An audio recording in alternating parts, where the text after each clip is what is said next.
Bonsoir et bienvenue dans cette nouvelle édition. Ce soir, la rédaction accueille Sofia Bako, membre des femmes leaders, qui viendra intervenir sur ce qui s'est passé à Amuro. Amuro qui a été le théâtre de violences graves entre communautés. Nous verrons cela tout à l'heure au cours de ce journal. Mais d'abord, voici les titres de ce mardi 9 juin.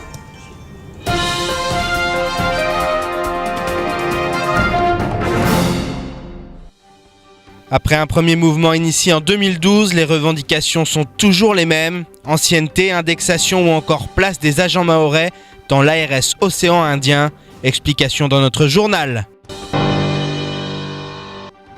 Le baccalauréat et le ramadan vont se chevaucher cette année. Les lycéens doivent donc choisir s'ils jeûnent au risque d'être affaiblis ou s'ils rattrapent plus tard. Une conciliation pas toujours simple, reportage. La fête des écoles est un rendez-vous très attendu pour tous les enfants de l'île. À Sohoa, l'événement a été quelque peu avancé pour cause de Ramadan en approche. Les images à la fin de notre édition. «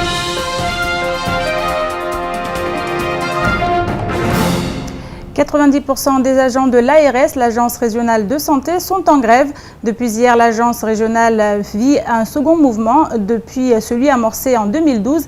Les revendications portent notamment sur l'intégration dans la fonction publique d'État des anciens agents territoriaux. Tous les non-grévistes ont été priés de quitter les lieux de l'agence, les locaux, tout comme la direction qui reste pour le moment muette. Un reportage signé Pierre Bellucci. Les agents de l'ARS ont eux aussi franchi le pas. Depuis hier, la grève a débuté à l'Agence régionale de santé, un mouvement qui n'a rien de nouveau.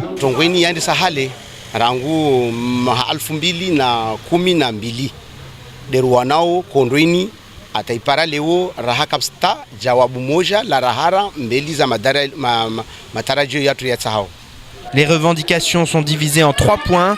Et le premier d'entre eux prend sa source dans l'ancienneté. Je suis là depuis 1997 et si tu me demandes à quelle année je travaille là depuis plus de 5 ans.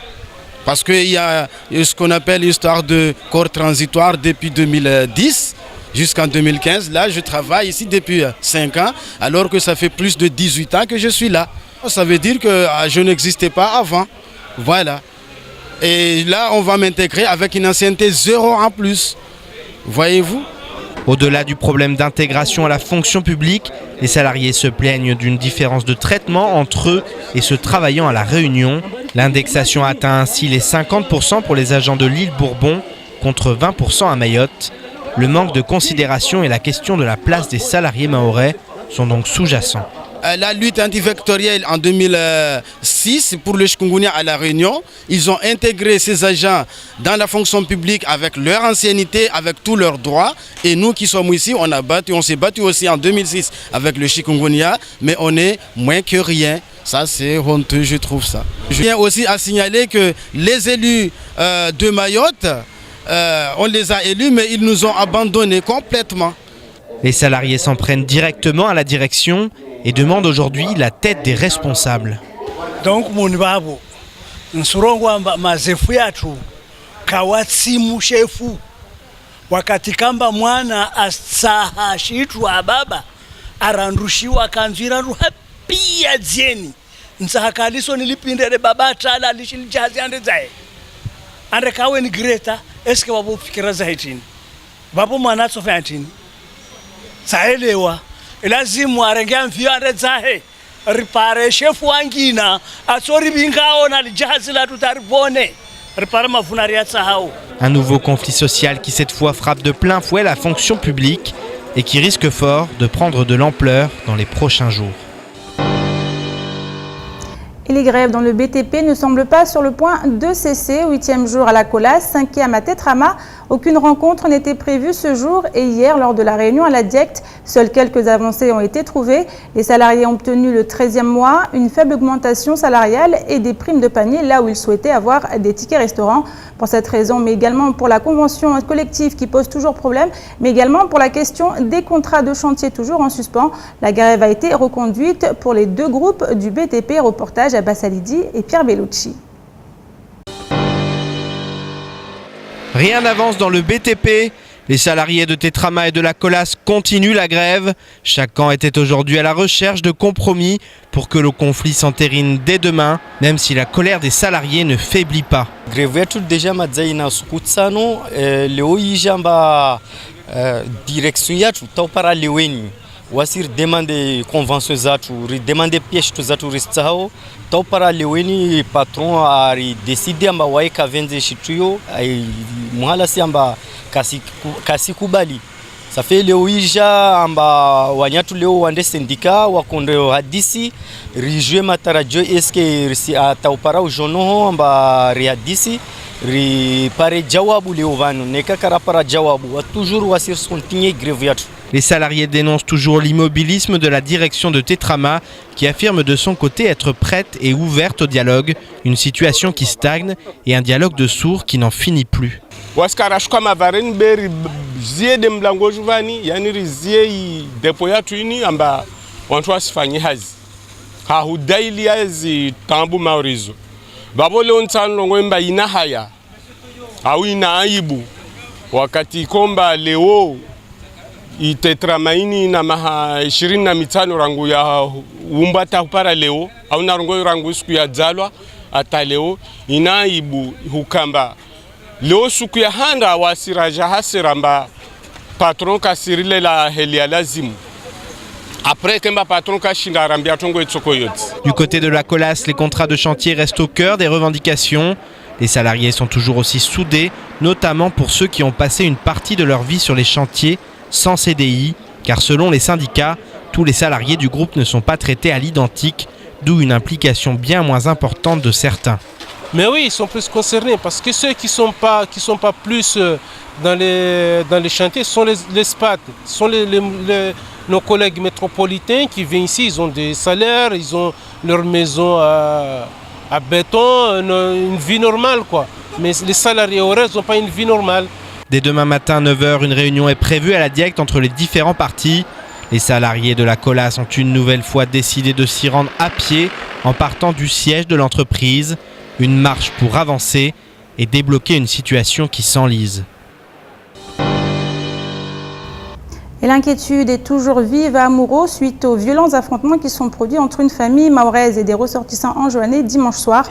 Les forces de l'ordre étaient présentes dans le village cette nuit, mais la population reste tendue. En effet, des enjoannés vivant dans le quartier de Niambani à Bandrélé ont débarqué par Kwassa à Muro.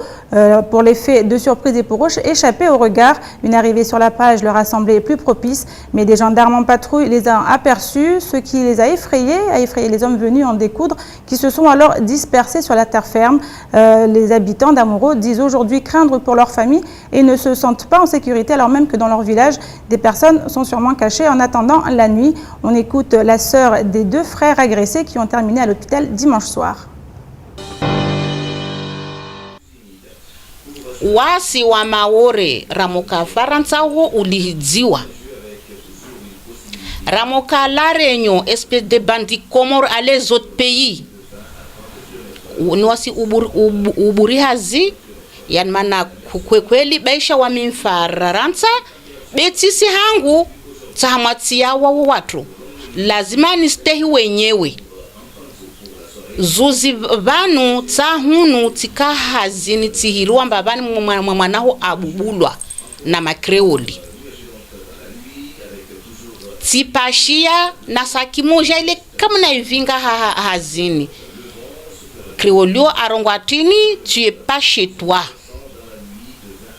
espèce de bandit Comores, espèce de bandit Maore, tifanya tini tsafanya stru mana tisi hangu leona moka Maore raha ni jeune bubulwe hangu vani wasirade habi. Alors Sophia Bako, membre des femmes leaders, nous a rejoint sur ce plateau. Alors on a vu sur ces images une dame qui parle en fait de cette situation qui commence un peu à s'étendre à Mayotte. Maoré contre Anjouanais, contre Comoriens, Moéliens. Vous êtes intervenu lors des affrontements, suite aux affrontements d'Amuro. Que s'est-il passé depuis? Nous sommes allés là-bas, constater les faits. Et puis après, nous avons pris la décision d'aller voir le préfet. D'accord. Vous avez été reçu par le secrétaire général Bruno Par le André, secrétaire notamment hier. général, oui. Nous sommes allés à 9 h. On nous a dit qu'on allait nous accueillir à 14 h.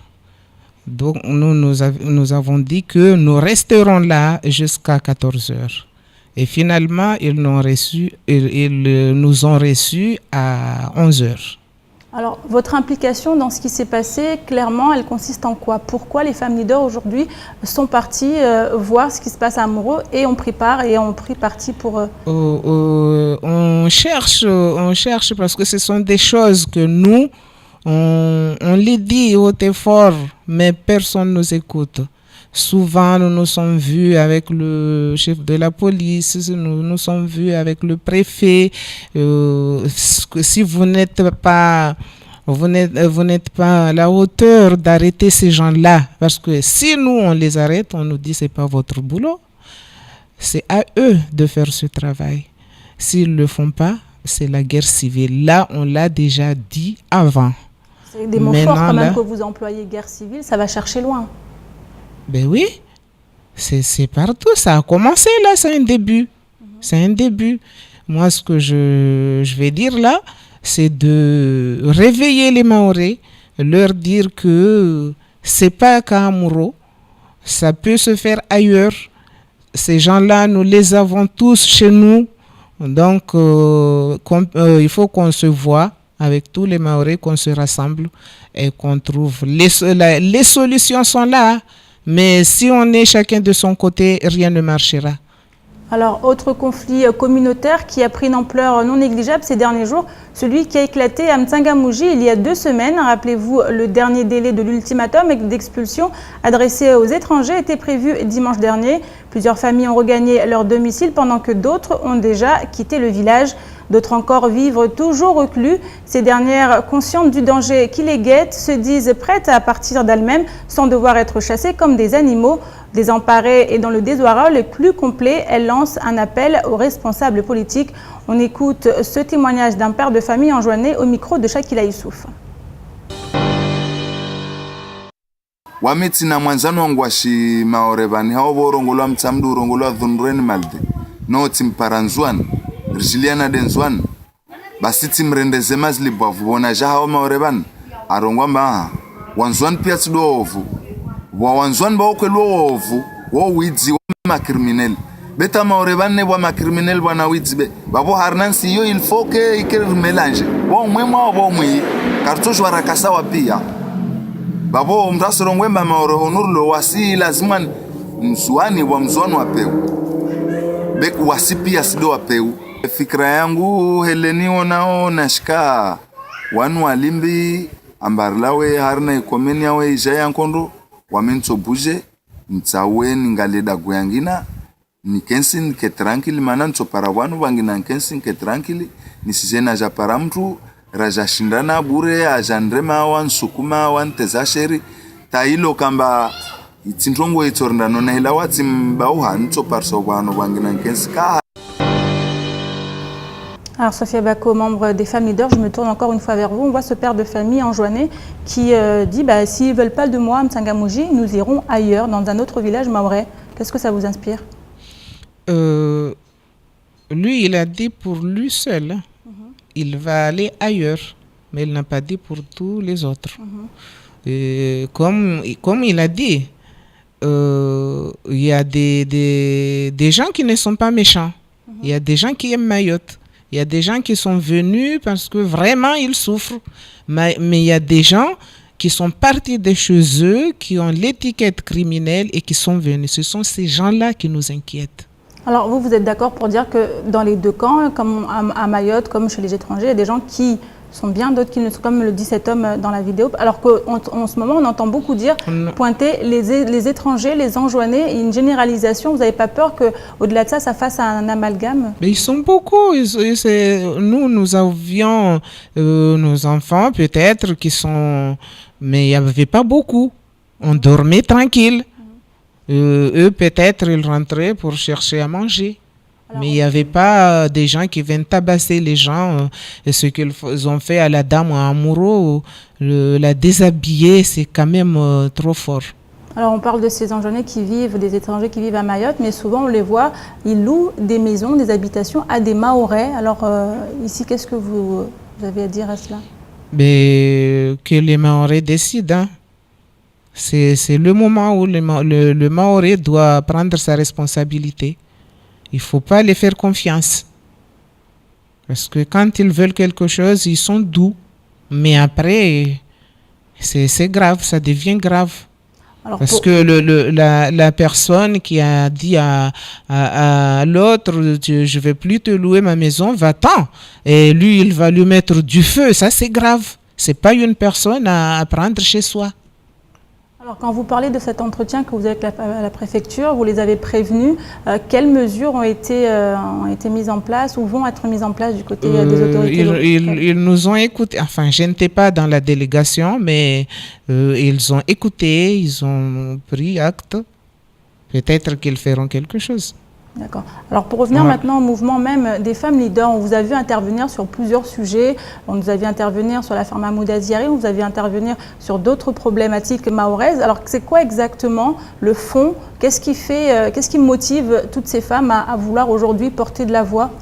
Ce sont des femmes qui luttent pour le bien de Mayotte, pour la réussite des Mahorais, quel qu'il soit, dans tous les domaines. On est là pour défendre tout ça, les Mahorais et leur bien. Que ce soit au travail, que ce soit dans les villages, que ce soit partout. Est-ce que derrière tout cela, il n'y a pas une nostalgie des chatouilleuses? Là, on pense beaucoup à eux. On pense beaucoup à nos aînés chatouilleuses. Il y en a qui sont là. Mais le problème, c'est que les jeunes d'aujourd'hui ne savent pas beaucoup de ce qui s'est passé. Donc, il faudrait que ces jeunes-là aillent voir. Il y a des grands-mères qui existent. Aillent voir ces grands-mères-là et leur écouter. Ils sauront quoi faire. Ils prendront une bonne décision. Mais aujourd'hui, ils n'ont pas vu la souffrance. Peut-être ils prennent les choses à la légère. Merci beaucoup, Safia Bako. Je rappelle que vous êtes membre des Femmes Leaders. Secrétaire général. Secrétaire général. Merci à vous. Alors, ce matin a eu lieu la dernière conférence de presse pour la course de pneus. L'événement est prévu ce samedi 13 juin à Mamoudzou. Plus de 900 coureurs vont participer à la 32e édition de cette course. Une véritable tradition, pour ne pas dire une institution. Et cette année, le Premier ministre Manuel Valls y assistera. Plus de 200 bénévoles sont mobilisés et depuis plusieurs mois, Angalia, en collaboration avec la mairie de Mamoudzou, s'occupe de l'organisation de la seule course de pneus au monde. Reportage Shakila Youssouf et Leslie Vimde. Préparez-vous à retrouver les Big Mama, les Lantana ou les Djaoula. La traditionnelle course de pneus reste un événement familial, convivial et vise à rassembler les communautés. Bref, un événement qui tombe à pic au vu de la situation sociale actuelle. L'engouement est toujours aussi important et même si certains coureurs ne pensent qu'à la gagner, l'important reste de participer. C'est important cette année déjà parce que c'est la 32e course, c'est la continuité qu'il faut marquer. Il ne faut pas qu'un travail qui a été, une organisation qui a été démarrée depuis 32 ans s'arrête aujourd'hui. C'est aussi important parce qu'aujourd'hui, on a la chance d'accueillir sur le podium le Premier ministre. C'est aussi l'occasion pour Mayotte de montrer son savoir-faire. C'est aussi pour Mayotte de vendre Mayotte, montrer qu'il y a de belles choses qui se font sur ce territoire. Qui n'a jamais couru avec un pneu à Mayotte? Cette tradition est perpétuée chaque année depuis 1984, initiée par Jacques Passe. Cet événement populaire mobilise de nombreux services comme la police municipale ou nationale, car Mamoudzou se prépare à vivre deux événements à la fois, la course de pneus ainsi que la visite du Premier ministre qui va découvrir un volet de la culture mahoraise en présence de plus de 10 000 spectateurs. Mayotte est la seule à organiser ce type de course et depuis 32 ans. Il faut savoir que même à La Réunion, les plus anciennes courses, par exemple le Grand Raid, datent de 20 ans. Nous, ça fait 32 ans. 32 ans que la course existe. Le succès, il est que je pense que toutes les générations ont couru avec un pneu. On a toujours un tonton, un oncle, un frère, une sœur qui a couru. C'est populaire parce que c'est aussi ouvert à tous, c'est gratuit. Et puis la gloire de celui qui a gagné, qui va être le premier ou le deuxième et qui va dire moi j'ai gagné la course de pneus. Et on le voit dans les différentes communes où nous sommes présents. Les enfants sont très fiers de porter le t-shirt de la course de pneus et de pousser leurs pneus et d'arriver dans les premiers. Ainsi, pour cette année, Angalia, en partenariat avec la mairie et UFOLEP, souhaite donner une autre impulsion à cette course. Depuis 4 à 5 mois, l'association travaille d'arrache-pied pour que cet événement soit réussi. Pour la première fois, plusieurs communes vont participer à cette course unique. 400 adultes sont attendus au plateau de basket de Cavani pour courir les 2 km 300 qui mènent à la place de l'ancien marché. Que le meilleur gagne. Le ramadan approche à grands pas, tout comme le baccalauréat. Les lycéens se préparent donc à accueillir l'un des mois les plus sacrés en islam. Entre les examens et leur religion, le programme risque d'être chargé et compliqué. Entre les études et le mois de ramadan, la conciliation n'est pas toujours simple. Alors comment les lycéens appréhendent ces 2 futures échéances? Un reportage, Shakila Youssouf et Fred Soulaïmana. Comment accueillir ce mois de ramadan qui tombe au moment des examens du baccalauréat? Certaines lycéennes sont déjà soucieuses de réussir à effectuer leurs prières avec la faim au ventre, tout en gardant suffisamment d'énergie pour rester concentrée pendant les épreuves. Cette jeune étudiante préfère témoigner à visage découvert au vu de ses convictions religieuses et semble être lucide sur ses priorités. Les horaires ne sont pas très contraignantes, mais c'est le fait de partir chez soi avec le soleil maintenant, surtout à Mayotte, et de venir, de se poser, faire de faire le sujet. C'est pas évident, mais c'est pas une raison pour se dire, pour moi personnellement, c'est pas une raison pour dire que non, je vais pas jeûner parce que j'ai une épreuve. Nous, on passe le bac, ce sera le matin. Donc après, on aura largement le temps après d'être à la maison. C'est juste quelque chose de 4 heures. À chacun sa réalité et tous les lycéens ne vont pas vivre le ramadan de la même manière. Pour ce jeune homme, le ramadan ne changera rien. Au contraire, il n'aura qu'à rentrer en fin de journée et un beau buffet l'attendra chez lui. Le ramadan, tous les ans, je fais le ramadan comme tous les autres. J'arrive à la maison, il y a déjà qui est tout préparé, mais je fais juste qu'à manger. Entre les filles et les garçons, les préoccupations semblent différentes, mais le plus important pour ces jeunes reste de respecter ce mois saint du calendrier musulman. Ainsi, l'école n'est pas un frein à la pratique religieuse, au contraire, cela contribue à l'évolution de l'individu. Les autres années, je l'ai passé avec ma famille. Donc si cette année, je vais là-bas, il n'y a que moi qui va rompre le jeûne, c'est pas grave parce que dans la vie, il faut aussi savoir se détacher des gens qu'on aime parce qu'on devient dépendant au fil du temps. Donc il faut aussi apprendre à faire les choses toute seule et à vivre seule. Le ramadan, c'est aussi l'occasion de partager un bon repas avec la famille et surtout penser à ceux qui n'ont pas les moyens d'avoir 3 repas par jour. 30 jours de dévotion, d'abstinence et de patience que les lycéens vont devoir gérer en fonction de leurs examens, même si dans le cas présent, ceux qui le souhaitent pourront rattraper les jours d'examen où le jeûne n'aura pas été effectué. Je vous propose maintenant de faire un petit tour d'horizon du reste de l'actualité de ce mardi 9 juin dans l'actualité en bref et c'est présenté par Pierre Bellucci.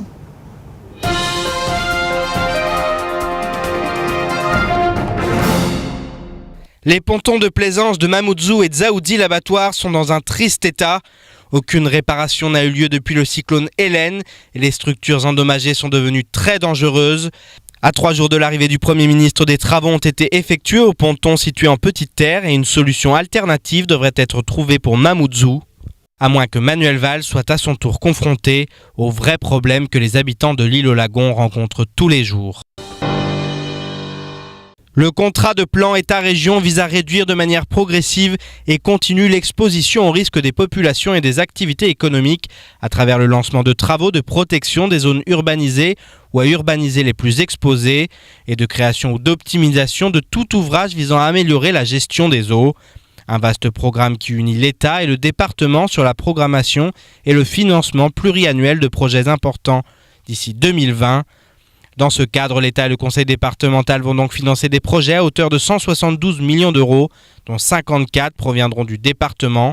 90% du territoire mahorais est en effet touché par un ensemble de risques naturels, comme les séismes et les vents d'origine cyclonique. 10 plans de prévention sont déjà en cours de réalisation. La situation de désert médical subie par Mayotte est un facteur freinant au développement de la pratique sportive pour les jeunes, puisque cette pratique est conditionnée par la présentation d'un certificat médical de non-contre-indication. Un document que les élèves ont du mal à se faire délivrer par manque de médecins. Pour faire face à cette situation, la MGEN a fait appel à 2 médecins qui vont être mis à disposition au sein même des établissements scolaires, selon un planning préparé en amont. En effet, toute la semaine, plus de 1000 élèves vont obtenir leur sésame pour pouvoir pratiquer en toute sécurité leur sport favori.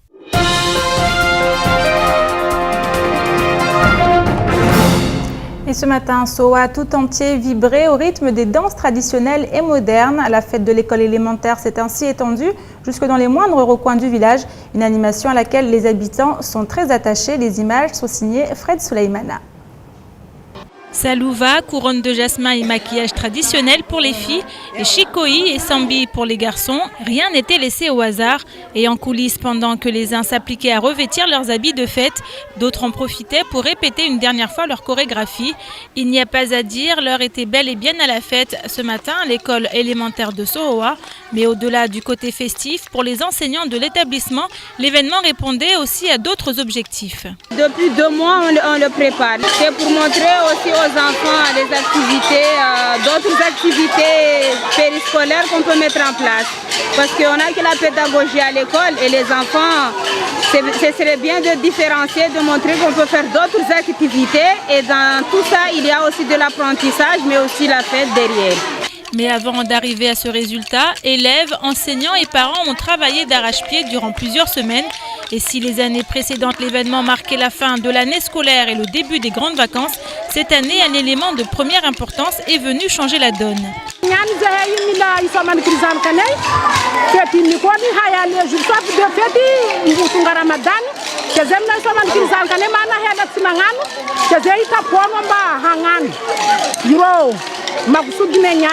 Entre tradition, religion et modernité, il a donc fallu s'adapter. Quoi qu'il en soit, que cela se fasse quelques jours avant ou quelques jours après, cela ne semble rien déranger les élèves qui au final repartiront les yeux pleins d'étoiles. On va danser, on va défiler tout le village et quand c'est la fin de l'année, on fait une grande fête. On va chanter, on va danser, on va faire le figoma, il y aura plein de trucs, puis on va monter en haut, on va danser, il y aura des chants, il y aura tout ça. Défilés, danse et chants, tout y était pour ravir les petits comme les grands. Malheureusement, les bonnes choses ayant toujours une fin, la fête n'aura pour eux été que de courte durée. Et pour ceux qui seraient vraiment restés sur leur faim, il ne leur reste plus qu'à attendre la fin du Ramadan où la fête sera une fois de plus au rendez-vous. C'est la fin de cette édition. Merci à vous de l'avoir suivi. Dans quelques instants, vous serez en compagnie d'Ornella Perrine pour la météo. Suivra juste après à 19h35 l'invité du temps de parole. Il était ce matin au micro de Patrick Mian. Patrick Mian que vous retrouverez demain matin dans la matinale dans laquelle il sera question de la grève à l'ARS. Bonne soirée à vous sur KTV.